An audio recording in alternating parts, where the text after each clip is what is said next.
안녕하십니까. 향토음식 전수 프로젝트 밥상의 전설입니다.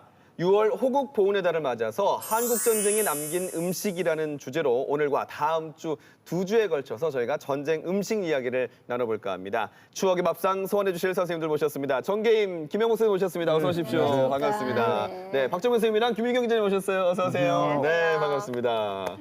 김영목 선생님한테 먼저 여쭤볼게요. 6.25 전쟁하면 어떤 단어가 떠오르시나요? 6.25 전쟁 이모 등에 업혀갖고 피난 갔던 생각이 피난. 예. 야속하게 제가 걷지를 못했대요. 그래서 한 500m 보따리 갖다 놓고 네. 또 등에 업고 또 하면 한 발짝이라도 좀 띄워줘야 되는데 네. 제가 고집스럽게 제자리에 서 있었던 것 같습니다. 지금 웃으면서 얘기를 했지만 이 피난이라는 또 단어가 떠오르신다고 하셨는데 당시 서울 인구의 한 수도권 인구의 66%가 남쪽으로 피난을 갔고요. 그리고 부산 지역은 당시 피난민 인구가 100만 명에 이르렀다고 하니까 정말 어마어마한 숫자죠. 그렇죠. 네네. 전라도는 곡창지대라서 이미 이제 이민군이 먼저 장악을 했거든요. 그래서 당연히 이제 부산과 경남 쪽으로 이게 몰릴 수밖에 없었던 거죠. 1950년 12월부터 그 이듬해 1월 초까지 얼마나 추웠겠습니까? 이 아주 정말 그 혹한의 날씨에 우리가 그 후퇴를 했는데 이 피난길도 굉장히 험난했을 것 같아요. 최근에 유행한 영화 중에 국지싱이라는 영화가 있죠. 있었죠. 거기에 예. 보면 이제 흥남 철수 사건이 자세하게 나오거든요. 네. 그러니까 1월 4일 날이었죠. 테러가 다 막힌 거예요. 10만 명의 피난민이 흥남부로 왔는데 네. 유일하게 살 길은 거기밖에 없었던 거거든요. 근데 배가 몇 차 없었어요 그때. 군함밖에 없었는데 네. 그 빅토리아호라는 배가 하나 있었는데 실제 승선은 60명이었어요. 근데 거기에 무려 14,000명을 태웁니다. 그게 지금도 기네스북에 등재될 정도로 예. 최대의 수송 작전이었어요. 그렇죠. 그리고 주변의 군함들도 전부 무기를 버리고 무려 10만 명을 태워가지고 그분들이 전부 부산 쪽이나 거제 쪽으로 오게 되는 거죠. 맞습니다. 그래서 지금도 보면은 흥남은 어찌 보면 이별의 장소. 네. 그다음에 부산의 영도다리는 예. 만남의 장소. 오. 이런 식의 이제 구분이 되는 거죠. 예. 영도다리뿐만 아니라 여기 이렇게 국제시장이란데 이런 데를 보면 헤어진 피난민들이 가족들을 찾기 위해서 네. 이 목에다가 이렇게 네. 자기 가족들 이름을 써서 그렇죠. 걸고 그렇게 하면서 이제 이렇게 헤매면서 이렇게 맞아요. 영도다리에서 헤어진 그 가족들을 하염없이 기다렸다고 하죠. 흥남부두의 이별을 노래한 굿세어라 금수나 네. 이 노래비도 영도다리에 설치가 돼 있죠. 그렇군요. 예, 슬픔을 삼키면서 영도다리에서 가족들을 정말 하염없이 기다리던 그 시절에 이 노래가 어찌 보면은 그 피난민들의 어떤 마음을 아주 위로를 하고 위안을 삼았던 것 같아요. 네. 금수나 어디로 가고 기다릴까 헤매였다냐 피는 멀어 흘리면서 일사이후 나 홀로 왔다. 이 전쟁의 무시무시한 기억들 한편에 피난민들에겐 굶주림이라는 또 다른 전쟁이 있었습니다. 정말 먹고 살기 힘들었을 때죠. 그렇죠. 경부 영덕에서 그 낙정리 외관에 걸쳐서 이렇게 장령 남지와 마산까지 그 방어선을 구축을 하고 막 죽기 살기로 최후의 배수진을 친 곳이 바로 이제 경남이라고 하죠. 그렇죠. 경남의 일부 지역은 이제 어쨌든 피난민을 이제 전쟁에 어떤 피해가 없었지만은 또 피난민들을 또 받아주고 또 먹을거리를 또 나눠 먹어야 되고 하니까 똑같이 네. 어떤 궁핍한 상황에 처해지게 된 거죠. 네. 참 지금 생각해 보면 쌀떡이 있어가지고 밥 해 먹고 사는 것도 아니고 뭘 먹고 견뎠을까요? 거의 보리라든가 이런 것들 가지고 음식을 해 먹거나 아니면 이렇게 구워 물자 가지고 해 먹고 그랬죠. 예. 네. 자, 그래서 저희 밥상의 전설이 당시 피난민들이 많이 들어와 살았다는 경남의 한 마을을 찾아가 봤는데요. 다행히 보리를 많이 경작했었기 때문에 이 배를 골지는 않았었다고 합니다. 자, 그렇다면 그 마을 어르신들이 기억하는 피난 음식 어떤 게 있을까요? 지금 함께 보시겠습니다. 밥상의 전설.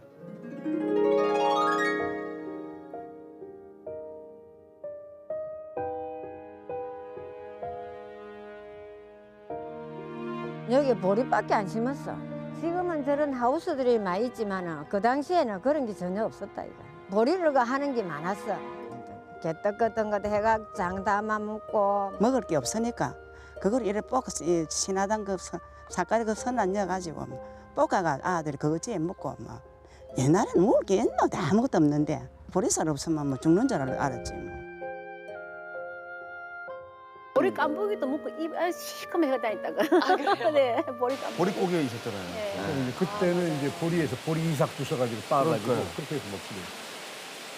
보리살, 우리가 보리가리를 쓰려고 하는 거는 쏙찡기기 때문에 요거는 보리살 지금 찍는 기고 쏙찡기는 요거 나오고 난 다음에 나오는 게 쏙찡기. 보리 그 속딩기입니다. 앞에 놓는 거는 소 사료용, 돼지 사료용으로 하고 뒤에 놓는 보드러운 거는 전부 다 그 가져가 가지고 사람들이 전부 다 먹었습니다. 네. 와이라 해가지고 이거 이게 마리 모두 맛있다. 예. 아이고 그래. 당연하게 아무것도 안 하잖아. 여름 중에도.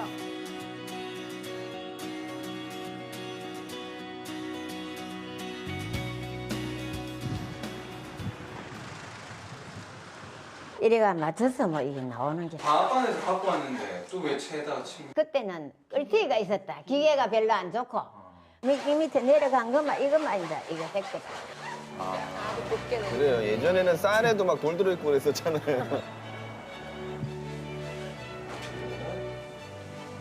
가리고 2대1이니까 다 됐지. 완성된 거지 요거는. 대급으로 이거 밀가리가 들어오고 해가지고 그래가 우리가 그거를 타다가 해먹고 이랬어. 대급을 타다가.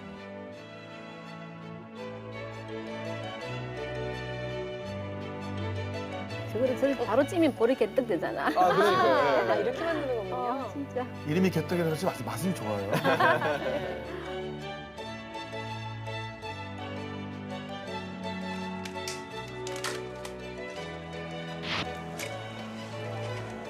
이거 국간장, 간을 넣는 거.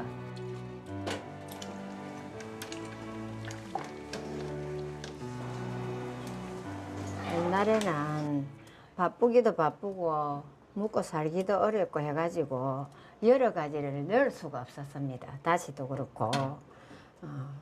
그러나는 이제 그때는 뭐 수제비 이것만 가지고 참 해가지고 끼리 먹지. 그러니까 무슨 별 맛이 있었겠나 그제. 지금이나 뭐 국간장이니 무슨 간장이니 하지 옛날에는 그런 게 없었어. 그런 게 없었고 다만 집에서 다려가지고 예. 용도에 맞게끔 먹었다. 예.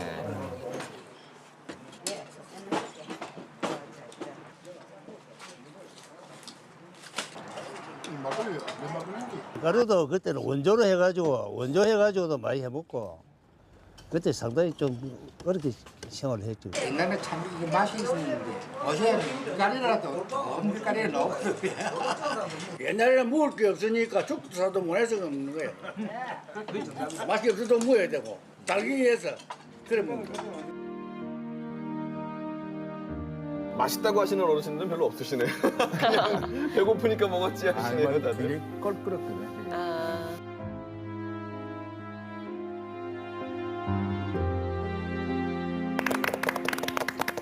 그 당시에 먹을 게 없어서 드셨다고는 했지만 저는 보면서 이 침이 넘어가는 거는 어쩔 수가 없었습니다. 자, 그래서 저희가 그 어르신들이 드셨던 그 조리법 그대로 한번 준비를 해봤습니다. 바로 저희 앞에 이렇게 보리등교 수제비가 있습니다. 한번 드시면서 옆에 짠지도 같이 놨거든요. 아, 네. 그 시절 한번 추억해보시고 네. 새롭게 맛도 보시고 해보길 바라겠습니다.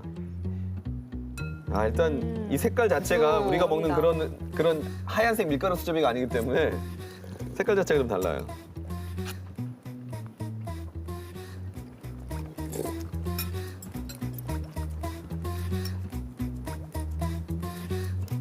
이 자체의 맛은 별로 없잖아요.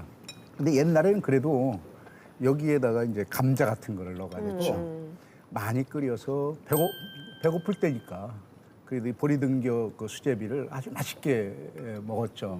근데 지금은 뭐 이렇게 보니까 아주 사치스러운 등교 수제비네. 재밌는 게 이게 색깔도 그렇고 이제 보리를 넣어서 밀가루 맛이 크게 나지가 않아요. 네. 보통 그러니까. 수제비 하면은 이제 밀가루 맛이 좀 이렇게 하얗게 나는데 이거는 색깔도 그렇고 좀 오히려 훨씬 일반 수제비보다 건강한 수제비라는 느낌이 좀 들고 아니, 몸에는 좋을란가 모르겠지만 막 버스그해갖고 쪼깃한 맛도 없고 나 입맛이 없는지 도저히 못 먹겠네. 자체 맛은 예. 없어요, 사실은. 예. 근데 6.25 전쟁 이후에 피난민들이 이쪽으로 많이 몰려들면서 아마 보리농사를 많이 지은 걸로 지금 알려져 있어요. 근데 옛날에는 사실은 1950년대 이후에는 그 음식점이나 여관 같은 데서는 꼭 이 보리나 잡곡을 30% 이상 쌀에다가 우무지로 섞게 했어요, 그러니까. 그래서 먹었는데 60년대에는 또 혼분식 장려 운동이 벌어지잖아요. 네, 그래서 뭐 도시락 싸갈 때도 꼭 넣었어야 되는데 사실은 그 30% 20%이 분류가 적은 것 같지만 80%는 30% 넘어가면요 거의 꽁보리밥입니다. 꽁보리밥. 그래서 먹기가 굉장히 힘듭니다 지금요. 예, 예. 꼬꼬대 꼬꼬 먼동이 튼다. 봉남이네 집에서 아침을 먹네. 옹기종기 모여 앉아 꽁당보리밥. 꿀보다 더. 보리밥 먹는 사람이 신체인데. 지금 두 분만 지금 뭔가 공감대가 형성이 되시고요. 저희는 지금 그냥 그렇구나. 보리밥. 사실 그 당시에는 이런 걸 부르면서 혼식을 하면 마치 애국의 길이라고 해서 세뇌를 시켰죠. 그러면서 요즘 쌀 소비 촉진 운동하고는 네. 상당히 대조적인 이제 혼식 장려 운동을 했던 거죠. 네, 네, 네.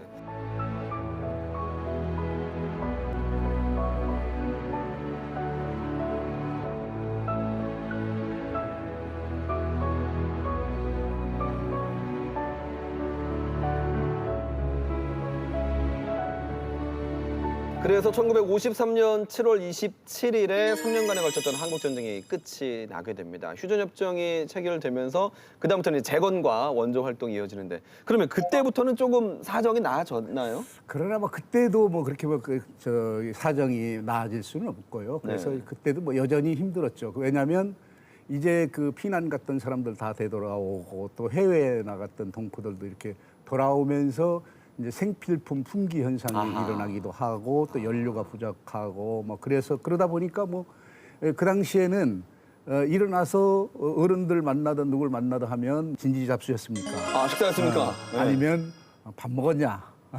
인사가 이런 됐죠. 것들이 보통 그 끼니 걱정을 하는 그런 인사들이 이제 주를 이루었죠. 1954년 그러니까 전쟁이 끝난 이후에 미국하고 한국은 계약을 맺냐면요. 상어 안전 보장법이라는 걸 맺어요. 상어 이제 어떻게 안전할 거냐 이런 걸 맺는데 그 당시에 가장 중요한 법률이 MSA 402조라는 법률을 탄생시키는데요. 그게 어떤 거냐면 쉬운 말로 얘기하면 미국에서 우리가 원조를 해주는 거예요. 근데 원조를 받으면 원조 금액 일정 금액을 미국의 잉여 생산물, 그러니까 좀 남아도는 것들, 그 당시 밀가루 가장 많이 남아돌았거든요. 밀가루를 사야 되는 그 의무 조항이었어요. 그래서 그때 잉여농 사람들이 들어오면서 한국 시장에 밀가루, 그다음에 또 들어왔던 게 옥수수 가루, 그다음에 우유가루, 그리고 설탕 이런 것들이 전부 그런 거에 의해서 들어오면서 한국의 음식 문화가 급속도로 분식 문화로 바뀌는 계기가 되는 거죠. 밀가루가 이제 본격적으로 들어오면서부터 이제 수제비도 만들고 뭐 칼국수, 잔치국수 이런 밀가루 음식들이 우리 식탁 위에 오르기 시작한 거죠. 전기로 임시로 그 빵틀 같은 것들이 아주 싸게 아주 조잡한 것들이 나왔어요. 그래가지고 거기에다가 이제 밀가루라든가 우유가루를 섞어가지고 그래가지고 그 빵을 쪄 먹기도 하고 했죠. 그래서 그걸로 손을 대거나 그런 사람들도 많았어요. 그래서 어쨌든 그 당시에는 그 일명 그 소다빵이라든가 찐빵 이런 것들이 이제 많이 그 먹게 된 거죠. 아마 지금 방송 보시면서 맞아 그랬어 하면서 보시는 분들 많으실 것 같은데요. 그 당시 먹었던 그 빵 맛을 조금 다시 보고 싶다, 먹고 싶다 하는 어르신들이 계셔서 우리 정계임 선생님께서 그 맛을 선보여 주셨다면서요. 그 전쟁의 아픔이나 또 그 시절에 먹었던 음식을 이제 기억하시는 그 어르신들은 좀 많이 있거든요. 그래가지고 이제 내가 저 세상에 가기 전에 꼭 한번 그때 그 먹었던 빵이 먹고 싶다고 해가지고 제가 할 수 없이 좀 부족하지만은 직접 가가지고 빵을 만들어 드렸습니다. 알겠습니다. 자, 그 현장으로 가보겠습니다. 밥상의 전설. 정계임 선생님이세요? 설마? 네, 뭐 내가 뭐 이상하다. 사극에 아, 저 시대극 한 장면인 줄 알고 지금. 드라마인 줄 알았어요.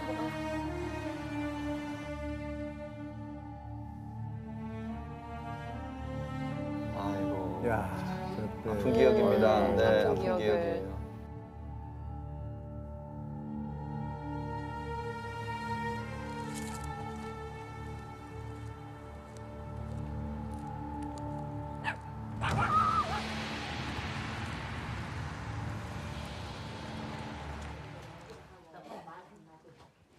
안녕하십니까. 예. 예, 안녕하십니까.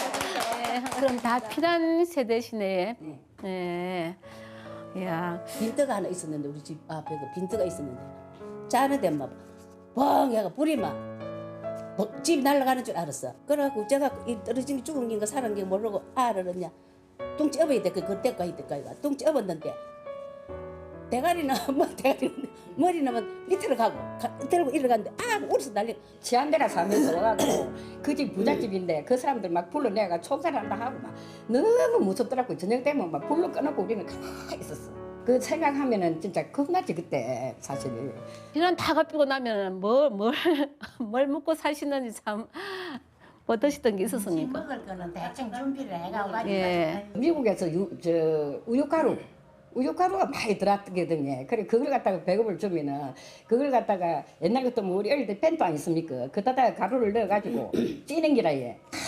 보살 떼가지고 막 먹고 막 그리 했어요. 우리 옆집 아줌마가 디들방아에다가 이제 칡을 이렇게 콩콩 찧어요. 찧으면 이제 가리에 쳐가지고 그 칡빵을 찌대요. 그렇게 주면은 엄청 그게 맛이 있대. 그 기억이 엄청나요. 니들이 죽기 전에 칡빵을 한번 만들어가지고 한번 시식을 시켜주면 좋겠다. 아이고 제가 만들 줄 아는 거 모르겠습니다. 저도 예. 머리 그 손가락 그 빼갖고 클때 그래서 생각이 소다 나고. 엮고 술 엮고 그래가지고 옛날에 삭가리 조금 넣고 집에서 만드는 술 그것만 생각나지. 쪄주는 거 먹지 내가 해보진 않았다. 엄마 할매가 쪄주는 거 누구나 봐. 비율도 모르고 이 만들 수 있겠나?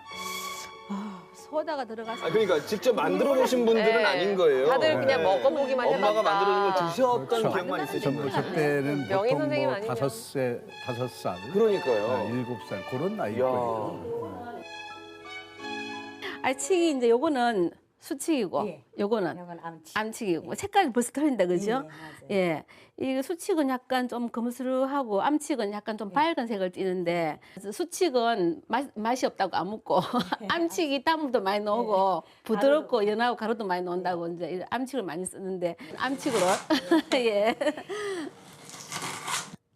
으쌰 예. 으쌰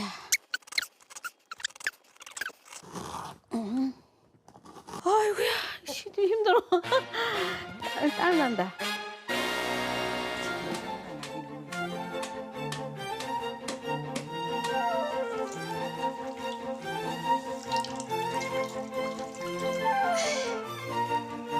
아이고야 힘들어.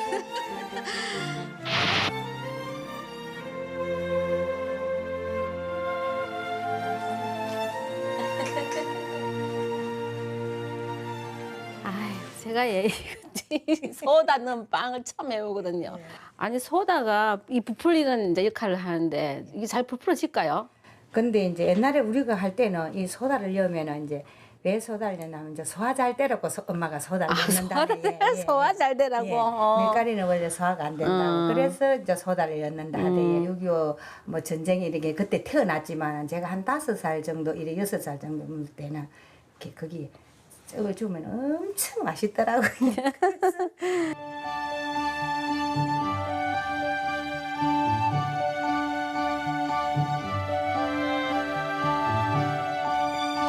자, 와 멋지게 됐다.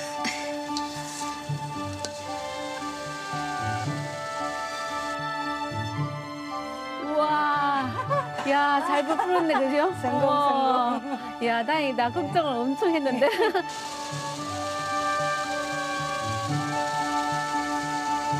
진짜 우리 보던 술빵 그 모습이랑 비슷하네요.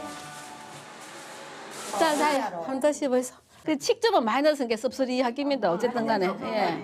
예. 스님들 옛날에 와 못 먹고 사는 시절에 그제 보리개떡 쪄먹고 이거 쪄먹고 할 때 옛날 피난 시절의 맛이 좀 납니까? 그때 생각이 나고 그지. 요새 이거다가 아마 너무 궁금한데 이래 옛날에 더 맛있었다. 클 때는 또 얼마나 더 맛있지 이게. 맛있었지. 내가 없는 게 맛있지. 그때는 먹은 게 별로 없으니까는 되게 맛있지. 지금은 이거는 별로 보리쌀도 이거 크게 아유, 눈물이 나시나 봐요. 옛날의 기억이 되살아나는 맛이었나 봐요. When I saw you and her talking. 와. 현장 재현에 성공을 하셨네요. 아이고 예. 네. 저도 말만 들었지 이걸 생각해보지도 않았습니다. 그렇죠. 근데 이게 잘 부풀지 말지 걱정이 엄청 됐는데 네네. 몇 번 해보다가 제대로 된 그 황금 비율을 잡았습니다. 네. 그럼 우리도 오늘 여기서 그 따끈따끈한 소닭집빵 먹을 수 있나요? 네. 예. 네. 배부르게 드시게 해드리겠습니다. 알겠습니다. 이야. 일단 그러면 재료 소개부터 좀 부탁을 드리겠습니다. 네, 밀가루하고 삭가리, 소다, 그다음에 소금 약간만 있으면 되거든요. 네. 그 당시는 배고파갖고 칡뿌리를 또 많이 캐먹었잖아요. 그래서 형편에 그렇죠. 따라서 또 뭐 칡을 넣기도 하고 또 강낭콩 같은 본디 있습니까? 본디 그것도 넣어서 찌기도 했습니다. 네. 그러면 반죽부터 시작을 할까요? 네, 그러기 전에 네. 지금 이거 칡부터 이제 접을 내야 되니까. 아, 칡즙. 네. 네. 이거 절구에 넣고 콩콩 찌어야 되거든요. 아, 그래서 박정민 선생 앞에 좀 절구가 있었던 건가요? 오늘 돌쇠가 준비 다 해놨네. 아니 그죠 옛날에 어머니가 이제 요리할 때 제가 이 절구로 많이 좀 했었어요. 아, 정말요? 예. 남의 마늘 좀 빠셨어요? 마늘도 많이 빻고 네. 찌도 좀 빻은 적이 아, 있어요. 아, 정말요? 네. 경력자시구나. 제가 오늘 한번 요거 한번 해보겠는데 아. 이게요. 네. 이게 좀 소리 좀 너무 많이 나는 것 같아요. 이거 아이고 하니까. 시끄러워서 안 되겠다. 제가 저 좀- 나가서 한번 해보세요. 네, 나가서 제가 네. 다 같이 잠시 하세요. 뵙겠습니다. 네. 부탁드려요. 이 귀한 분을 모셔놓고. 안녕. 칡즙을 빼러. 아, 네. 오늘따라 이 날이 좀 작아 보이는 뒷모습인데 뭐 기대하겠습니다. 네, 네, 절구질. 소금. 예, 요거 한 작은술. 소다는 2 작은술. 사카린은 이렇게 조금만. 양이 이렇게 많은데 보면 사카린 뭐 한 마디도 안 넣으셨어요. 아유, 사카린이 설탕의 당도의 어떤 300배 내지 500배 정도 당도가 엄청 높으죠. 예. 뭐 이만큼 넣었지만 사실 이만큼 설탕 넣은 거나 마찬가지인 거네요. 그런 거네요. 김영우 선생님, 이 하고. 사카린이 한때는 왜 뭐 잘 안 쓰는 그런 재료 아니었습니까? 예, 근데 그 사카린의 유해성 논란은 한 2000년도에 실험을 통해서 네. 거의 뭐 이렇게 사그러들었죠. 아, 그러니까 괜찮다. 써도 괜찮다. 그렇죠, 괜찮다는 네, 걸로. 왜 그러냐면 밀가루 그 1kg에 네. 0.17g이면 안전하다 하는 게 있거든요. 아이고. 진짜 돌사도를 제대로 하네. 이야. 우와. 예. 아니 진짜 즙을 다 내놓으셨어요. 즙을. 머리에 지금 땀이 송글송글하신 것 같은데. 아이 고생했습니다. 아닙니다. 고생하셨습니다. 예, 이걸 그러면 드리면 되는 거죠? 아, 예. 이거 이제 즙을 짜야 되니까. 이렇게.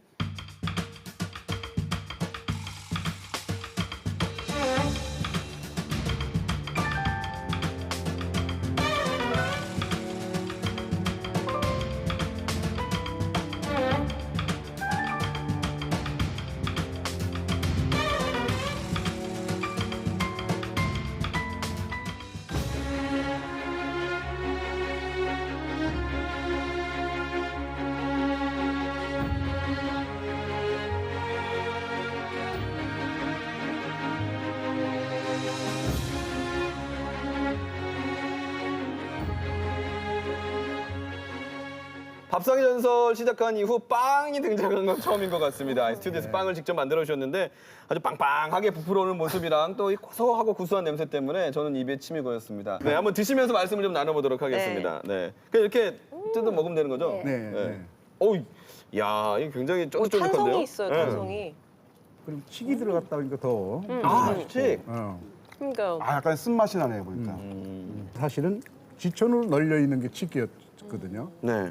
근데 제일 처음 그 칡으로 음식을 활용한 거는 조선왕조실록에 자세히 기록돼 있는데 세종 때 이제 가뭄이 심하게 들자 이제 가뭄 대책을 논의하면서 그 외인들이 그 당시 외인들이 칡뿌리나 고사리를 가지고 먹는다는 그런 내용이 있으니까 이제 그 칡뿌리를 이용한 그 세종이 식용법을 보급하기 시작했죠. 한명회가 이 칡뿌리를 가루로 만들어서 쌀과 함께 죽을 만들었습니다. 네. 근데 너무 맛있어서 이게 가뭄에도 우리가 굶어 죽지 않을 수 있는 식량이 되겠다라고 얘기를 하자 그 선종이 이것을 보급을 하여라라고 명령을 내렸습니다. 그렇게 돼서 이제 보급을 하려면 준비 과정이 필요하잖아요. 그래서 이제 한명회가 각 집마다 나눠주려고 하는데 이게 집마다 뭐 몇 명 사는지 또 형편이 어떤지 알 수가 없으니까 그 조건만 잘 맞춰서 5개의 집을 한 통으로 해서 식량을 배급을 했습니다.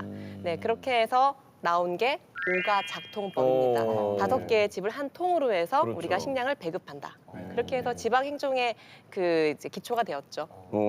그렇군요. 본초 강목에 보면은 이게 칡은 그 해독 작용이 있어가지고 이게 굉장히 우리 몸을 해독시키는 디톡스 같은 그런 식품이죠. 구황작물인 칡과 보급 식품이었던 밀가루가 만나서 지금 우리가 맛본 이런 전쟁 음식, 소다, 칡빵을 또 만들어냈잖아요. 그러니까 이런 것처럼 밀가루가 배급이 되면서 전통 식생활을 고수하던 우리 식생활에 좀 많은 변화가 있었을 것 같은데요. 네, 그렇죠. 네, 네. 그러니까 이제 쌀이나 곡식을 주로 우리 한국 사람들이 먹어왔잖아요. 네, 네. 밀가루가 보급되면서 밀가루 그러니까 분식을 알게 된 거죠. 그렇죠. 그때부터 밀가루 수제비가 나오기 시작하고 그것뿐만 아니죠. 뭐 밀가루를 만든 고추장도 심지어 나오고. 그래서 밀가루 음식들이 50년에 거치면서 보편화되면서 60년대 분식 장려 운동을 통해서 완전히 우리 문화로 정착이 되는 계기가 네. 50, 60년대가 되는 거죠. 예. 풀빵도 저 어릴 때 많이 사 먹었습니다. 예. 그 동네마다 풀빵 장수들이 어찌나 많든지 그 구역을 딱 정해놓고 우리 팔기도 했거든요. 예. 그때 풀빵 장사를 하는 사람이 많았던 이유가 전쟁 당시에 우리나라 사람의 80%가 다 농민이었어요. 그렇죠. 네, 농사를 짓다 보니까 이 피난을 가면은 이제 먹을 게 없잖아요. 그래서 이제 생계를 위해서 풀빵 장수를 시작을 했는데 지금이야 이제 풀빵 안에 뭐 팥도 넣고 슈크림도 넣고 해서 너무 맛있는데 그때는 오로지 이제 밀가루 반죽으로만 이렇게 해서 풀빵을 많이 먹었습니다. 그러니까 워낙 주식이 부실하다 보니까 이 간식이 어떤 생존 음식의 역할을 할 수밖에 없었는데요. 아까 말씀에 우유가루도 있었고 옥수수가루도 이 배급이 됐었다고 그랬잖아요. 그럼 그걸로는 뭘 해서 드셨나요? 주로 뭐 옥수수 같은 경우는 아까 선생님 말씀하셨지만 많이 먹기 위해서 가장 좋은 거는 죽. 옥수수죽. 죽을 먹었고 네. 또 옥수수빵, 노란 옥수수빵 다 네. 기억나실 거예요. 그다음에 우유가루는 끓여서 또 먹기도 했었고요. 네. 참 하여튼 되도록이면 양을 많이 해서 먹는 방법을 사용했습니다. 무조건. 예. 우리 동네 언니 아들도 항상 저한테 이야기가 그 기어보시 바퀴도로 들었던 이야기가 바로 이제 분유찜 먹었던 이야기거든요. 분유찜? 네. 그럼 물에다가 반죽해가지고 그걸 찌는데 별로 맛이 없었는데 이제 나중에는 그걸 물 좀 작게 넣고 이렇게 쪄가지고 그래 먹으니까 처음에는 말캉말캉하게 좀 이렇게 부드러웠지만 나중에 시간이 흐를수록 굳어져가지고 예 뭐 못 먹고 이제 긁어 먹었다. 예 또 입에 넣고 이제 막 오랫동안 녹아 먹다 보니까 뭐 이게 그 동글동글해지는 그런 얘기를 많이 들었습니다. 분유찜 그 당시 뭐 말이 맞는 게 그 분유찜 입안에 넣고 심리 간다고 할 정도로 굉장히 딱딱합니다. 그래서 그 당시에 예를 들어서 국민학교 한 2, 3학년 애들은 막 이갈이하고 하는 애들은 네. 그거 먹다가 이빨 빠지는 애들도 있고. 그 정도로 딱딱해서요? 굉장히 딱딱합니다. 그래서 그때 이제 그런 생각이 지금 납니다. 사실 뭐 그 당시의 분유와 지금의 분유는 아마 좀 질적으로 차이가 있을 겁니다. 그리고 만드는 방법도 조금은 뭐 달라졌겠지만 일단은 그 시절 그 맛을 한번 떠올려 보시라고 한번 드셔보십시오. 예. 네. 오. 분유찜. 사실 그 어렸을 때 아기 있는 집은 그냥 그 분유 이렇게 퍼서 막 먹기도 하고 그랬거든요. 예, 형 누나들이. 옛날에는 네. 그 네모져 가지고 이렇게 두툼하게? 뭐, 빨기도 하고 입안에 넣기도 했는데 네. 지금 이건 뭐 전병 만드는 것처럼 얇게. 어떻게 보면 이 상당히 현대적으로 모양이 세련됐어요. 모양이 아주 세련되게 만들었네요. 맛은요? 맛도 사실은 뭐 그 당시에는 그 우유가루 그 자체를 가지고 반죽을 해서 했던 거기 때문에 그 맛이 뭐 그렇게 특별히 모르겠죠. 그러나 그 당시에 추억으로 생각할 때는 달고 맛있었어요. 진짜 고소하게. 네, 고소하고. 사실은 먹어보면 저는 먹을만 해요. 좀 고소하고 이런 거라면 뭐 저는 간식으로 그냥 심심할 때 먹을 수 있겠다. 여기서 설탕만 살짝 이렇게 딱 찍어가지고. 찍어 먹으면 더 맛있겠다 생각이 드네요. 예. 그렇다고 애기 분유 축 내지 마세요. 집에 분유가 없습니다.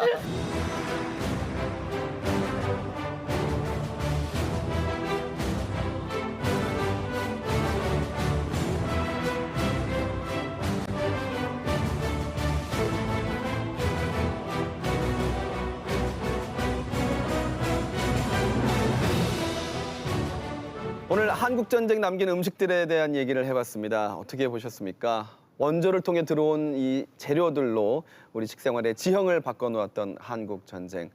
다음 주는요, 밀가루 배급으로 달라진 우리의 식생활, 그중에서 국수와 밀면에 대한 얘기를 자세히 해보도록 하겠습니다. 맛보다는 배고픔을 해결하기 위해 먹었던 음식들. 전쟁이나 음식들을 그래서 지금은 먹고 싶지 않다 하시는 분들도 계십니다. 하지만 우리가 그럼에도 불구하고 추억을 하게 되는 건 이 음식만큼 그 시절을 떠올릴 수 있고 또 그 시절을 경험할 수 있는 게 없기 때문일 겁니다. 저희가 준비한 순서는 여기서 마치고요. 저희는 다음 시간에 다시 찾아뵙겠습니다. 함께 외치면서 끝내보도록 하겠습니다. 밥상의 전설!